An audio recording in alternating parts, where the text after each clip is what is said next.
వైకా jewellers వెలలేని Vaibhogam తరుగులేని నమ్మకం. ఇప్పుడు మన కాకినాడలో డిసెంబర్ 5న ఘనంగా ప్రారంభం కాబోతోంది. నమస్తే రమ్ గారు. నమస్తే జయ.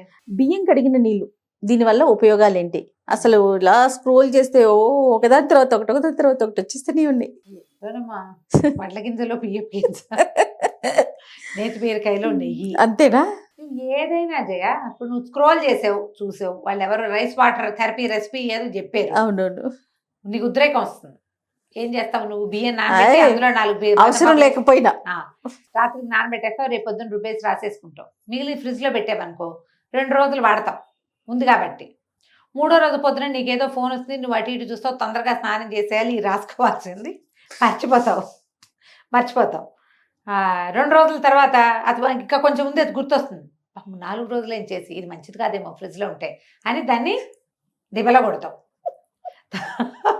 తర్వాత మళ్ళీ స్క్రోల్ చేస్తే ఈసారి రోజ్ వాటర్, బాదం పప్పు విత్ రోజ్ వాటర్ కనపడుతుంది, మినపప్పు విత్ రోజ్ వాటర్ కనిపిస్తుంది, మినపప్పు, మెంతులు, ఉసిరిపప్పు కూడా కనిపిస్తుంది. కనిపిస్తే ఎలా రమ్ గారు? అప్పుడు ఒకదానికి అట్రాక్ట్ అవుతావు. అవి చెప్పి మనిషిని బట్టి కదా ఒక ఉద్రేకం కలుగుతుంది. బంగాళదుంప రసము, గుమ్మడికాయ సొరకాయ రసము, అందులో ఇంకేదో రసం, తేనె, అది రాస్తావు. మీరు ఏదో ఒకటి చెప్పేస్తున్నారా లేకపోతే నిజంగా? నేను కూడా స్క్రోల్ చేస్తా కదా, నాకు తెలుసు అవన్నీ. అక్కడి నుంచి 2 రోజులు చేస్తాం, 3వ రోజు మళ్ళీ మామూలే. కానీ మనం టెన్షన్గా చేసేది ఏం చేస్తాం జయ? జనరల్గా మనకి ఎన్నేళ్ల నుంచో అలవాటు ఉన్న ఓ సబ్బు, చిన్నప్పటి నుంచి అలవాటు ఉన్న నాబోటి సక్కయ్యలు అయితే సునిపిండి, నిద్రలో కూడా సునిపిండి డబ్బా తీస్తాను జయ నేను. తెల్లవారుజామున 5ంటికి పరిగెత్తుకుంటూ స్నానం చేయాల్సి వచ్చినా సునిపిండే చేస్తా. సోపు వాటర్ రమ్మగారు చాలా తక్కువ చేయ నేను, చాలా అంటే చాలా తక్కువ. ఎండాకాలమే సోపు, మిగిలిన కాలాల్లో ఉండదు. ఇది నా రొటీన్ ఎప్పటి నుంచి, నా స్కిన్ కేర్ రొటీను ఇప్పటికో 30-40 సంవత్సరాల నుంచి ఇదే గోల, 30 ఏళ్ళ నుంచి అయినా అనుకో. శీతాకాలం సునిపిండే. ఎప్పుడు అర్జెంటుగా అత్యవసరంగా బయటికి వెళ్ళాలనుకో, నేను ఒకటి చెప్తాను, నువ్వేమనుకో, ఉట్టి నీళ్ళు పోసుకుని వచ్చేసా. ఈ సబ్బు ముట్టుకుంటే ఒళ్ళంతా పగిలిపోతుంది, దాంతో మొహం తవ్వుకుంటే ఇంకేముంది, కాదు బాగా రుద్దేసి అసలు సున్నుపిండితో చేస్తేనే మురికిపోదేమో, స్నానం చేసిన ఫీల్ అనిపించదు నా పర్సనల్ గా. మీరు అలాంటిది ఉట్టి నీళ్ళ రావు గారు? మీరు ట్రై చేస్తుంటే ఎంత బాగుంటుంది. ఉట్టి నీళ్ళ దీనికి ఏం లేదు, దానికి ఒకటే మార్గం చేయ. ఒట్టి నీళ్ళు పోసుకోవాలంటే తడి చేతితోటి బాగా ఒళ్ళు రుద్దాలి. మీరు చన్నీళ్ళు పోసుకోవచ్చు, ఎంత హాయిగా ఉంటుందో. శీతాకాలం చన్నీళ్ళు పోసుకోవచ్చు. దీనికి ముందు ఫస్ట్ ప్రిపరేషన్ ఏంటంటే బాగా తడి చేతితోటి బాడీ మసాజ్ చేసేసేయాలి. ఇంక నువ్వు సబ్బకర్ల గిబ్బకర్ల పోసేసుకో నీళ్లు, అంతే అయిపోయాయి. సున్నిపిండి తీసుకునే సమయం లేదు, నీళ్ళు పోసుకో. అప్పుడప్పుడు పోసుకోండి. బద్దకిచ్చినప్పుడు మనం బద్దకి చేయొచ్చు, ఈ మాత్రం చీటింగ్ మనం చేయొచ్చు. సరే, ఇప్పుడు నువ్వు రైస్ వాటర్ గురించి అడిగావు. ఇవి మనకి అలవాటుగా అయిన విధానంగా రోజువారీ చేస్తే గాని దేనికి ఫలితం కనపడదమ్మా. నేను ఇది ఎప్పుడు చెప్పాలనుకుంటా, ఇంతకుముందు చెప్పినప్పుడు కూడా స్కిన్ కేర్ గురించి నేను చెప్పాను నీకు. నువ్వు రెగ్యులర్ గా చేస్తేనే నీ స్కిన్ దానికి స్పందిస్తుంది. ఒకరోజు సున్నిపిండి పెట్టి తోముకుంటావా, నున్నగా ఉంటుంది. 2 రోజుల తర్వాత ఏంటి, సున్నిపిండి వాసన వస్తుంది ఒళ్ళు అనిపించి మానేస్తారు చాలా మంది. వాసన లేకుండా సున్నిపిండితో స్నానం చేయటం ఎలాగా, వాసన పోగొట్టుకోవటం అనేది ఆలోచించరు. మానేసి సబ్బు అయితే గుమగుమలాడుతూ ఉంటుంది, అవును అవును అని చెప్పి సబ్బుకు దిగుతాం. ఇందులో మళ్ళీ గ్లిజరిన్ సోపు, డవ్ సోపు, ఇంకో సోపు, ఆ సోపు, అమ్మ నాన్న మేనమామ బోల్డ్ అని తీస్తాం. అంతేగా, అందులో గ్లిజరిన్ ఉండాలి. ఇంకా ఇప్పుడు లిక్విడ్ సోప్స్ వచ్చినాయి కదా, అవి లిక్విడ్లు వాడుకుంటాం. దానికి మళ్ళీ అదేదో పీచు, నా బొటకాయలు బీరకాయ పీచు తెచ్చుకుంటాం మేము. సమ్మర్ బీరకాయ పీచు బాగుంటుంది, వింటర్లో గీసామంటే ఒళ్ళంతా పుళ్ళు పడిపోతుంది. కాబట్టి ఇక అది చేయము. రైస్ వాటర్ కానీ ఇంకో వాటర్ కానీ ఏదైనా దాని గురించి నేను చెప్తాలే, నువ్వు ఆశ్చర్యంగా ఆలోచనగా చూడకు. అంటే నాకు విషయం చెప్పట్లో మీరు తూచి అంటున్నారా, నాకు అర్థం కావట్లేదు. కొంచెం తూచనే అంటున్నా. మీరు ఉద్రేకం వచ్చినప్పుడు చేసే దానిలాగా కాకుండా ఒక రెగ్యులర్ దానిలాగా పెట్టుకుంటే గనక ఉపయోగపడతాయి. ఏవైనా మనం భోజనం తినేవి, మనం తినేవి, మనం ఆహారానికి వాడుకునే పదార్థాల్లో చాలా పదార్థాలు మన స్కిన్కి ఉపయోగపడతాయి. అది లోపలికి ఎట్లా ఉపయోగిస్తుందో బయట కూడా అలాగే ఉపయోగిస్తాయి. దాని లక్షణాన్ని బట్టి వృక్షమైన వాటిని వాడుకోలేము, అవి లోపలికి వెళ్ళి మెషిన్లో పడేస్తేనే బాగుంటుంది. అవును, స్మూత్ ఉంటాయి కొన్ని, సుకుమారమైనవి అవి మనం బయటికి కూడా వాడుకోవచ్చు. ఇది బేసిక్ థింగ్ చేయొచ్చు.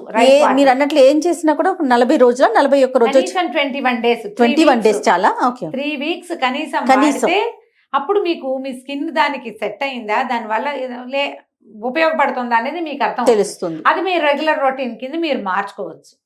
అయితే అప్పుడప్పుడు చేయటానికి వాడుకునేందుకు ఇప్పుడు నువ్వు చెప్పిన బియ్యం వ్యవహారంలో నాకు కూడా ఒక రొటీన్ ఉంది, అది కూడా చెప్తా. బియ్యం వారిస్తే గనక, అన్నం వారుస్తామా, నేను తలంటి పోసుకోవడానికి గంజి వాడుకుంటాను జయ. ఇప్పుడు మనం ఈ ఊళ్ళల్లో సన్న బియ్యం కొంటామా, ఆ గంజి వృషాధారపు నీళ్ళల్లే వస్తుంది, అవును, పల్చగా, అందులో ఏమి దమ్మే ఉండదు. ఈ బియ్యంలోనే దమ్ము లేదు, దాన్ని వార్చేసామనుకో ఇంకా ఉన్నది కూడా పోతుంది. ఇప్పుడు నువ్వు బియ్యం కడుగు, రైస్ వాటర్ అడుగుతున్నావు. అవును, రైస్, బియ్యం పిండి, అన్నము మనకి స్కిన్కి ఉపయోగపడతాయి. ఈ డ్రై స్కిన్ ఉండే వాళ్ళకి బియ్య పిండితో ఒళ్ళు తోముకుంటే శుభ్రంగా ఉంటుంది. బియ్య పిండిలో కాసిన పాలు పోసి ఒళ్ళు తోముకుని చూడండి. ఏదైనా సరే మీరు కర తోమేశారంటే బాగుండదు. ముద్దుగా తోమాలి, ఒక చంటి బిడ్డను తోమినట్టుగా ఒళ్ళు తోముకోవాలి మనం. నిదానంగా చేస్తే బాగుంటుంది. శుభ్రంగా వదిలించుకోవాలి. పౌడర్లు పిళ్ళతోటి తోముకున్నప్పుడు, లేకపోతే సాయంత్రానికి ఒళ్ళు చీదరగా అయిపోతుంది, వాసన వస్తుంది, మంచి స్మెల్ రాదు. నిలవబడితే బియ్యమైనా పాడవుతాయి కదా. అయితే మనం రైస్ వాటర్ గురించి అడుగుతున్నావు నువ్వు. గంజి పనిచేస్తుంది, స్టార్చ్ పనిచేస్తుంది, రైస్ వాటర్ కూడా పనిచేస్తుంది. ఈ రైస్ వాటర్ని పైదానికంటే లోపలికి తీసుకున్నా ఉపయోగపడుతుంది జయ. అవునండి. ఈ మన రెగ్యులర్గా మనం కొనుక్కునే సన్న బియ్యం కాకుండా మీ దగ్గర ఒక పట్టు బియ్యం, బ్రౌన్ రైస్ ఉన్నా, ఈ దంపుడు బియ్యం ఉన్నా, వాటిని ఏం చేయాలి, ముందు ఒకసారి మంచినీళ్ళతో ఒకసారి కడిగేసేది. ఫస్ట్ టైం కడిగి తర్వాత ఆ బియ్యంలో మంచినీళ్ళే కాసిన పోసి కడగద్దు, ఒక్క పక్కన పెట్టండి. ఒక పావు గంట 10 నిమిషాల పాటు ఒక్కసారి చేతితో కలిపి చేతులు శుభ్రంగా ఉంచుకోండి. మీ చేతులకి మాయిశ్చరైజర్లు, క్రీములు లేకుండా, చెదారం ఏం లేకుండా చేతులు శుభ్రం కడుక్కుని బియ్యం బాగా నలిపేసి ఆ నీటిని, రెండోసారి వార్చే నీటిని మనం ఏదైనా ఒక గ్లాస్లో పట్టి తాగొచ్చు మీరు. ఓకే. ఏ విటమిన్ ఏదో డెఫిషియన్సీ ఉన్న వాళ్ళకి ఇచ్చేవాళ్ళు, B12 డెఫిషియన్సీ ఉన్నా కూడా ఇచ్చేవాళ్ళు. చిన్నప్పుడు ఇవి తాగడానికి ఇవ్వటం చాలా సహజమైనది. కుడితింటాం, బియ్యం కడుగుని కుడితి, దాని పేరు అదే. కుడి తాగినట్టు తాగటం అంటారా? ఇప్పుడు ఏమిటి కుడి తాగటం, గొడ్లు కుడి తాగినట్టు అని అంటలేదే మన సామెతలో, మనమే తాగినట్టు. చాలా హెల్త్ కేర్ కి, అంటే స్కిన్ కేర్ కి, హెల్త్ కేర్ కి ఉపయోగపడుతుంది. నిజమే రమ్మగారు, డెఫినెట్ గా, అందులో ఏ అనుమానము లేదు. మీరు కుడితన్నాక నాకు స్ట్రైక్ అయింది కదా. మనం గొడ్లకి పెడతాం ఊళ్ళో, మనం కూడా తాగచ్చమ్మా. మనమేమి ఇన్ని బియ్యం ఏమిటి, ఒక గ్లాస్ బియ్యం 2 గ్లాసులు వండుకుంటాం. ఇప్పుడు అంతేగా, ఒక అంత గ్లాసెడ్ నీళ్ళు వస్తాయి, చిక్కగా ఉంటాయి. అలా తాగలేమనిపిస్తే బియ్యం వాసన వస్తుంది, ఒక చిటికెడు ఉప్పేసుకోండి, తాగండి. ఇది మా చిన్నప్పుడు నాకు తెలిసిన వైద్యం. వైట్ డిశ్చార్జ్ అయ్యే పిల్లలకి ఇచ్చేవాళ్ళు. వైట్ డిశ్చార్జ్ తగ్గుతుంది అనేది చెప్పేవాళ్ళు. ఓకే ఓకే, మీ ఇష్టం. ఇప్పుడు వాళ్ళందరూ బోల్డని చెప్తుంటే చూస్తున్నారు కదా, నేను చెప్పింది కూడా అలాగే చూడండి, ట్రై చేసి చూడండి. 21 రోజులు మీకు డిఫరెన్స్ తెలుస్తుంది. ఒంటి మీద చిన్న కొన్న మచ్చలు వచ్చేవాళ్ళు, శోభి మచ్చలు అనేవాళ్ళు, మొహం మీద తెల్ల తెల్ల వస్తూ ఉంటాయి. పెద్ద రకం విటిలిగో లాంటిది కాదు, శోభి మచ్చలని, ఒక B12 డెఫిషియన్సీతో మచ్చలు వచ్చేవి. అవును, దానికి పనిచేస్తుంది. దానికి చాలా బాగా పనిచేస్తుంది. మనకి రంప దీంట్లో ఏవో బోల్డన్ ఉన్నాయని చెప్పేవాళ్ళం, మా పేర్లు నాకు గుర్తు రావటం లేదు. విటమిన్లు అవి ఇవి తౌడులో, అందుకని మనం ఈ సన్న బియ్యం కాదు ఆ బ్రౌన్ రైస్ తినండి అని చెప్తున్నారు కదా. అవునవునవును. అయినా ఈ రైస్ వాటర్ని మీరు ఇంకోలా వాడుకోవచ్చు. షాంపూ చేసుకున్నాక లేదా కుక్కుడుకాయతో రుద్దుకున్నాక ఈ రైస్ వాటర్ తోటి తల తడిపి ఒక 5 నిమిషాలు మన మాయిశ్చరైజర్ కదా ఇది పెట్టుకుంటాం కదా, కండిషనర్ చేస్తాం, నెత్తి మీద పట్టించి కాసేపు అలా ఉంచి తర్వాత వాష్ చేసుకుంటామా. బియ్యం కడుగుని కూడా మీరు అలాగా వాడుకోవచ్చు కండిషనర్ గా. దాన్ని స్ప్రే బాటిల్లో పోసి స్ప్రే చేసుకోవచ్చు. ఆరిపోతే బాగానే ఉంటుంది, ఏమి జిడ్డుగా బంకలా ఏముండదు. ఇప్పుడు అంతా ఇవి చేస్తున్నారు కదా, మన మాస్కులు కాదు, స్ప్రేలు, హెయిర్ స్ప్రేస్, అదేవో ఇవి ఉంటాయి రూట్స్, రోజ్మేరీ వాటర్ ఎట్లా స్ప్రే చేసుకుంటున్నారో మీరు బియ్యం కడుగును కూడా అలాగే స్ప్రే చేసుకోవచ్చు. ఓకే ఓకే, మీ హెయిర్ కేర్ రొటీన్ కింద ఉంచుకోండి దాన్ని. సూపర్, బ్రహ్మాండంగా పనిచేస్తుంది. జుట్టు ఎంత మెరుస్తుందో జయ, కెరటిన్ ట్రీట్మెంట్ చేసినట్టు ఉంటుంది. ఇది కష్టమైన పని కాదు, కానీ వీటికి ఏమంటారంటే రొటీన్ ఉండదు జయ, రోజు చెయ్యం మనం. అది నిజమండి. మీరు ఎవరైనా కాదండి నేను బ్రహ్మాండంగా చేసిన 21 రోజులు అని చెప్పండి చూద్దాం, 10 కామెంట్లు కూడా రావమ్మా. చేయలేరు, ఏవో వస్తాయి రకరకాల పనులు. రోజువారీ స్నానం నేను చెప్పాక ఓ చెంబు నీళ్ళు దెమ్మరించుకుని రావటం జరుగుతూ ఉంటాయి. కానీ దీన్ని అలవాటు చేసుకుంటే ఇది చాలా బాగా ఉపయోగపడుతుంది. బియ్యం కడుగు హెయిర్ కి మీరు లోపల తీసుకోవచ్చు. తర్వాత ఒళ్ళు తోముకునేటప్పుడు కూడా కొంచెం స్నానం చేసేటప్పుడు కూడా మీరు మొదట ఆ నీళ్లు ఒంటి మీద పోసుకుని ఆ వాటితోటి తోముకోండి ఒళ్ళు ఆ నీళ్లతోటి.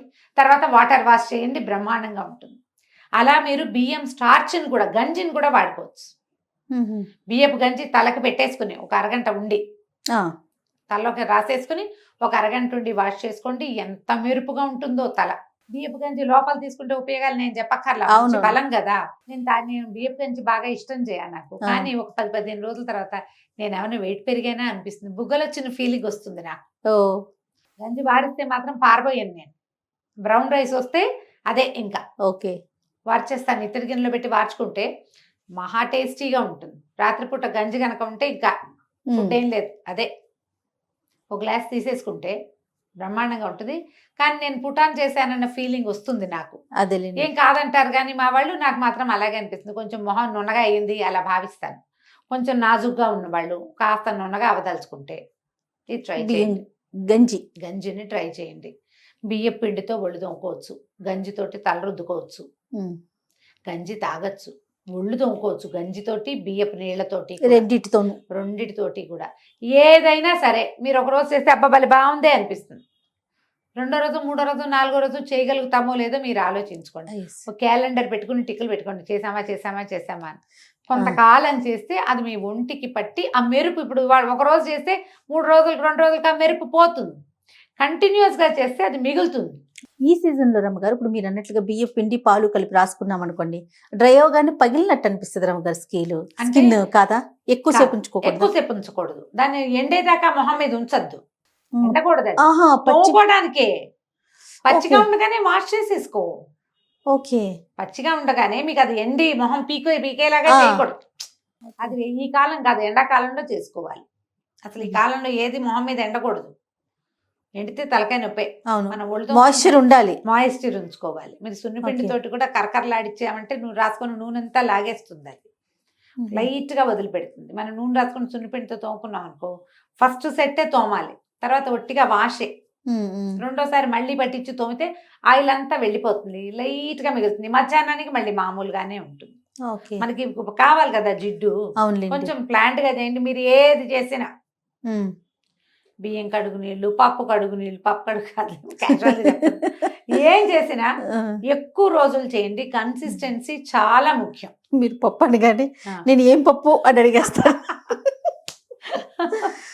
నువ్వు మినప రుబ్బుతో ఒళ్ళు తోముకోవచ్చు, కందిపప్పుతో ఒళ్ళు తోముకోవచ్చు, శనగపప్పుతో తోముకోవచ్చు, పెసరపప్పుతో తోముకోవచ్చు, గోధుమ పిండితో తోముకోవచ్చు. హెయిరీగా ఉన్న వాళ్ళకి కొంచెం ఇబ్బంది, కానీ లేకపోతే బాగుంటాయి వేటితో తోముకున్నా కూడా. ఏదైనా ఒక రోజు కాదు, కంటిన్యూగా చెయ్యాలి. చూడండి. డెఫినెట్గా. నమస్తే అండి. నమస్తే జయ.